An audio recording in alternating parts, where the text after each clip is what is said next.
Hi there, welcome to my channel where I take you on tours of unique homes and showcase stories of people living alternatively. In today's episode, we're going to meet Sheena and Tom and take a tour of their beautiful shuttle bus conversion, which they live in full-time.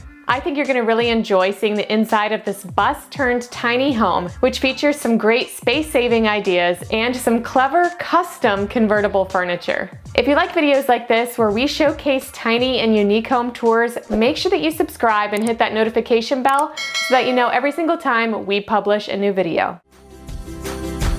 Will you join me? Will you roll? Make this house our tiny home.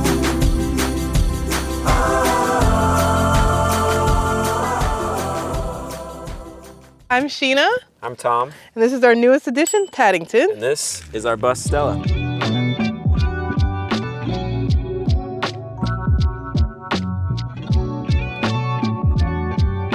I think the inspiration was really just this sense of wanting to get on the road and see stuff. You know, you watch a lot of travel channels and then you're like, I want to get out there, and finding the right way to do that, the right mobile to be able to do that.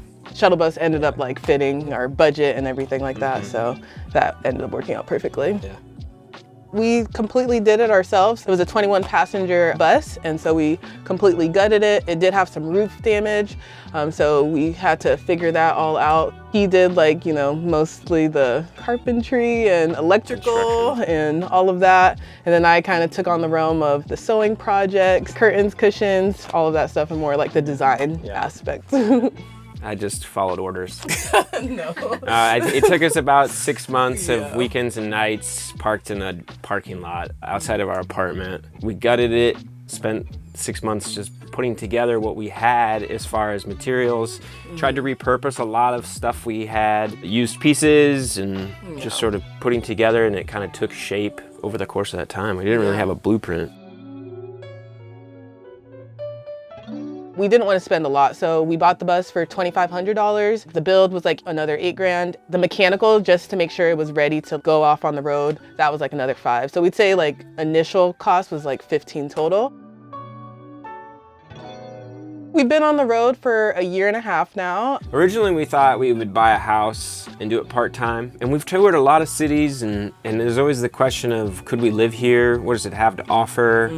But I think being nomads is sort of at our core at this point. I don't see reason to stop.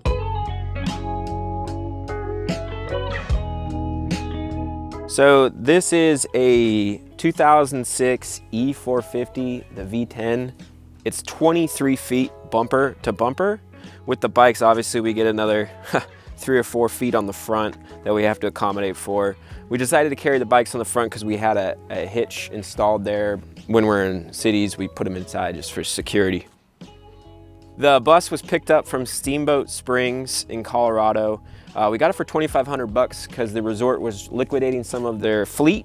The paint job is original. It's not us, they did it. They had decals we took off, and actually on the back we left one of them because it's pretty sweet. It says a tradition of lodging excellence, which just really nails it. It had a ski rack on the front where these doors are, and they had to end up keeping the ski rack, but it was kind of neat, and that's sort of why it has those dings. We installed on the front door a remote so we could get in and out with just a click of a button, which has been super, super clutch. On the roof, we have 2 fans just to get a nice circulation. We also have these little windows that are really great for pulling air through. And we have 3 emergency hatch windows. So these windows will actually open up all the way from when it was used as a shuttle transport. And the one in the rear above the bed actually does that, which is really sweet because we'll be parked up and we can open up the windows, and it's just a really cool experience. I painted the roof with this elastomeric white paint to help with the heat. And then I installed 2 rails, they're Unistrut rails. Because of its fiberglass structure, I used a combination of carriage bolts and marine adhesive to really get that secure into the internal structure. And then on those struts up there right now, we have only 400 watts of solar, so 4 panels. We blacked out 5.5 windows, spray painted them from the inside, and did spray foam insulation to give some rigidity to the fiberglass, and did foam board insulation on the floors. In the back here, this actually was not part of the bus when we bought it. this RV hatch I found on eBay and got about similar dimensions to the window and cut this hole so that we could have access to the underside of the bed, giving us a little bit more ease of access. You can actually get to all this from underneath inside.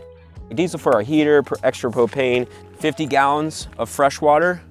Carry volleyball net, chairs, rugs, pretty much everything we would have used when we lived in the apartment fit perfectly well.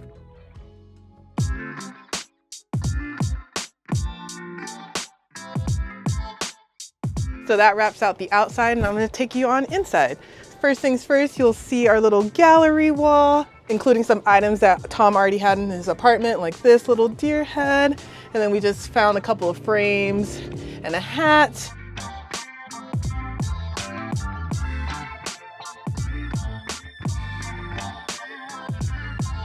Then over here, we have this nice, beautiful plant. All of our friends are like, you need to have plants inside the bus. So we finally do. If they die, it's you guys' fault.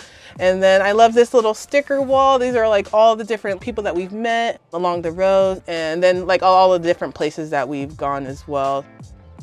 Over here, we have the bathroom. We work out Monday through Friday at Planet Fitness. So we actually don't shower in here. So it's pretty much just like a closet / toilet. We got this rack here to put all the clothes.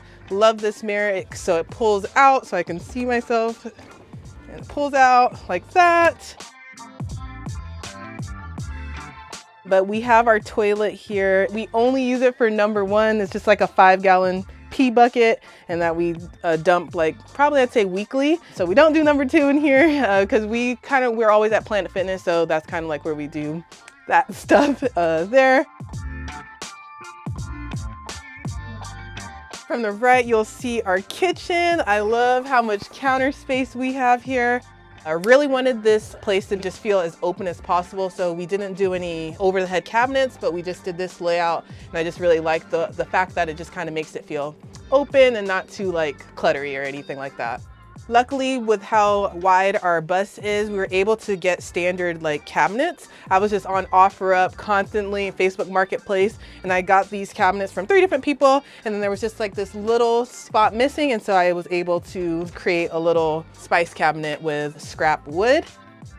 This is our dual stovetop here, a 2-burner. We like to cook a lot of our meals here, so that works out perfectly. Then we have a nice deep sink here. Since we didn't want to have any black water, we just wanted to keep it really simple, so we just keep a 5-gallon bucket underneath and we just kind of dump it. We use like all natural products, so we're just able to dump it pretty frequently.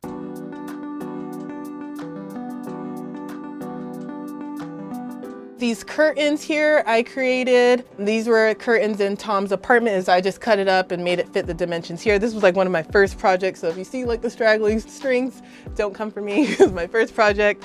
On the left, we have our little lounge couch area. It's all modular, so it can become a 4-top, a 2-person, a 6-top, like these all pull out. So really love that. This actually here is from our sink. So it can fit on there, but then we just added a little piece on top of it so that we can have it here and still be able to use it in this lounge mode instead of having to have this big table. So it's actually worked really perfect. Over here is just our fridge. Definitely wish we would have went a little bit bigger because it is a little tough. I didn't want the chest. I just thought the chest fridge was a little bit too much. So I do like it, but it is still a little bit small, but we're trying to keep the continuity of the size height. And then here, this is where we can see our battery percentage, and then we have some outlets. And then the really cool thing here is this is where we have all of our power supplies. So we have our 2500 watt inverter. Our battery is also powered by our DC to DC. So that's all stored under there. And then here we also have some extra cushions that are stored as well. Tom picked up surfing while we were on the road, so we just have this up top here. And then last but not least, we have the bed. So this was actually Tom's bed as well, and we just used a power knife and cut it so that it would fit in here. So we kind of just had to cut off like the foot a little bit and a little bit of the sides.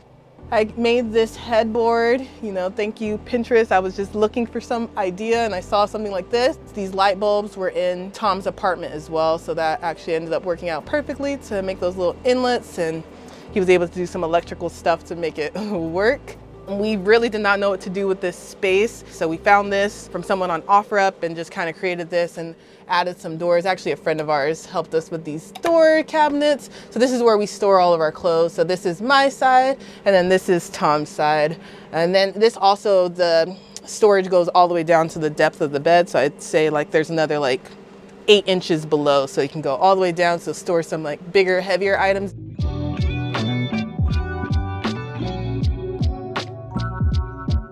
We had originally just agreed to do a year and see how we felt and just revisit the subject of whether we should keep going. And now I don't see us changing.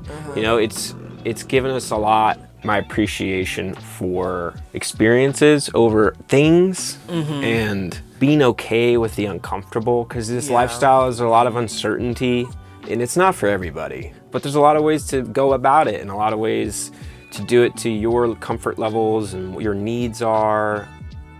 It is a great way to learn if this person is your person. Yeah. If you can tolerate each other in 125 square feet with flexible bathroom options, you're gonna learn a lot about one another very quickly. Yeah. And it's gonna reveal whether you're gonna be compatible, and we are, very much so. Thanks for watching this week's video. I hope you guys enjoyed it. Please make sure to like, share, and subscribe, and I will see you soon with another tiny or unique home tour.